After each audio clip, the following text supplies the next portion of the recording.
welcome to Jurisru. Today we'll be discussing an important topic of international law, and that is extradition.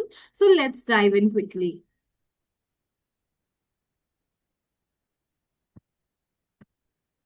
Extradition. Extradition comes from the Latin word extraditum. Extraditum means delivery of criminals. So when we read the term extradition, we believe that there is a term extra and dition. So whenever extra, so just in order to remember, we can remember that there is an extra criminal whom we want to remove from our territory. So this removal of that extra person is extradition, to understand in a simple manner. Okay, so there are three important jurists who have defined extradition according to their thought process. First is Stark. So Stark says that it is a basis of reciprocity. So when I'm saying reciprocity, I want you to go back to your school years and remember the mathematical reciprocal system. So here, when we are using the word reciprocity, it is referring to two nations who have a reciprocal treaty. You know, you have a treaty with me, I have a treaty with you. So in case we have an extradition treaty, only then we can deliver the criminals and ask for the criminals if that criminal is in your territory. Coming on to Lawrence. Lawrence has defined it as the surrender. Surrender of whom? Surrender of one state to another of an individual who is found within the territory of India. Now, he is not talking about criminals at all. He's saying that this person can be any individual. So, this definition seems to be an incomplete definition in its sense. Then, talking about Oppenheim says that it is a delivery of criminals. Now, which country, from which country to which country, he is not saying anything. He is just saying like as if the criminal is in my home and I'm delivering it to the authorities. So it again becomes a very narrow definition for us to understand. But if we together study all the three definitions, we can reach over the true meaning of the term extradition, which comes from the Latin word extraditum, which means the delivery of criminals. And what did we see here? We saw here that this delivery of criminals is from one state to another state, and it should be on the basis of reciprocity. And here reciprocity means that it is a treaty amongst both the nations. Okay. All right. So moving on to the next slide, we will understand that what is expulsion, what is extradition, and where did the two come from. Okay, so if we remember Lawrence's definition, he talked about delivery of an individual.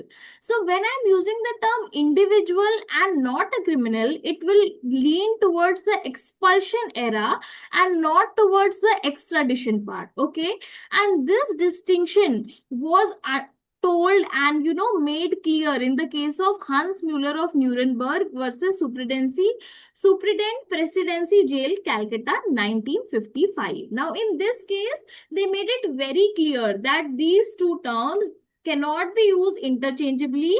They are distinct in its very nature, both extradition and expulsion. Okay.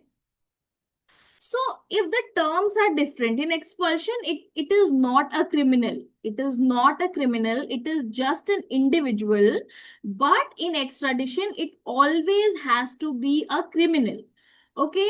So as these two terms are so distinctive, so similarly, as the terms are distinctive, so the acts will also be distinctive that will deal with it. So expulsion or deportation is dealt under the Foreigners Act of 1946, whereas the extradition is dealt under the Extradition Act of 1962. Now, I will give you a trick to remember the chronology of the two acts. Why? Because we were in the British regime for the longest period of time. So, therefore, we want to remove the foreigners first from our country. So, therefore, the Foreigners Act came first in the year 1946, and then came the Extradition Act of 1962. Okay, and which case gave us the distinction? The Hans Mueller case of the year 1955 gave us the distinction amongst the two. Now, who talked about reciprocity? Now, Stark. Stark was someone who talked about reciprocity. Okay, I'm not writing the full name. It is just ST for you to remember that Stark gave us the word reciprocity. That was the key word in Stark's definition. So here the reciprocity is a treaty, as I've already told you. And this, which case in which it was held in the case of Factor versus Leubenheim, and again a very essential case of international law. It was said that it cannot be without a treaty, that you can extradite a criminal from another country. Now, I'm saying that if there is a treaty, you can extradite. But are there any exceptions when, even though you have a treaty, yet you cannot extradite? Yes, the answer is yes. There are certain cases where even after a treaty, you cannot extradite those criminals, and those are political criminals, military criminals, and religious criminals. Now, I want you all to write in the comment box that who are political criminals, who are military criminals, and who are religious criminals that I'm talking about here. And if I talk about religious criminals, a very important and famous the Dalai Lama is a very important and easy to remember example, but the rest of the two I want you to write in the comment box and ask any questions that you have with respect to extradition to us. Moving on. 1 minute.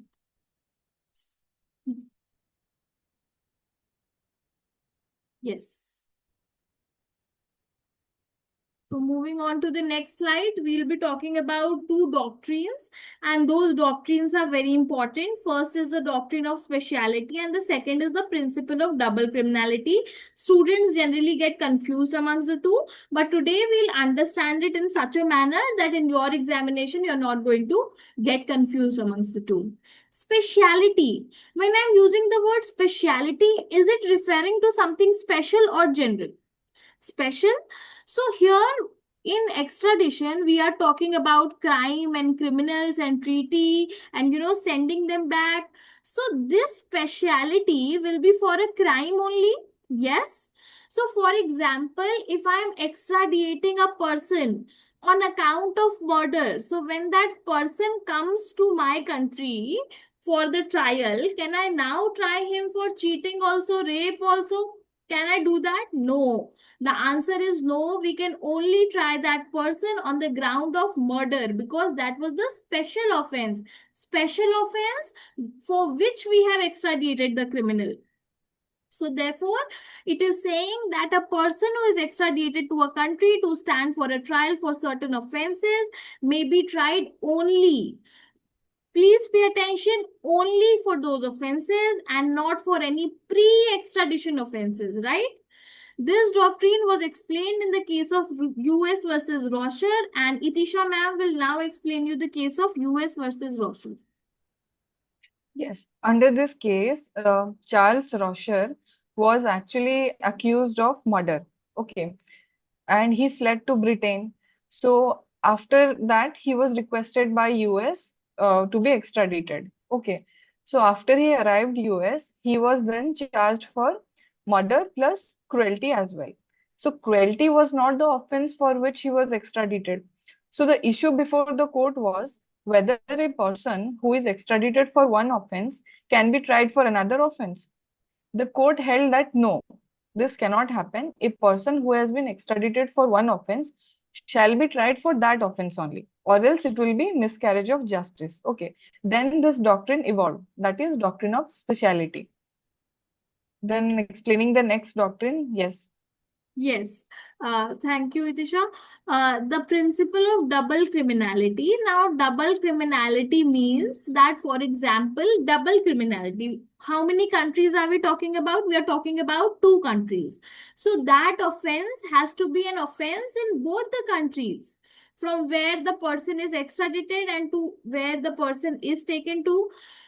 Under this principle, a criminal can only be extradited to a country if the offense he has committed is criminalized by laws of both the countries. For example, it is a crime in India to do a certain act, but it is not a crime in the another country, XYZ country. So can we extradite the fugitive back from the XYZ country? The answer is no. Why? Because it has to be an offense on both India and the XYZ country for the person to be brought back to India to be tried. Okay, I hope that we have understood the few important concepts of extradition. If you have any question, please write down to us in the comment box and we will reach out to you with the answers. Thank you. We'll be Thank you.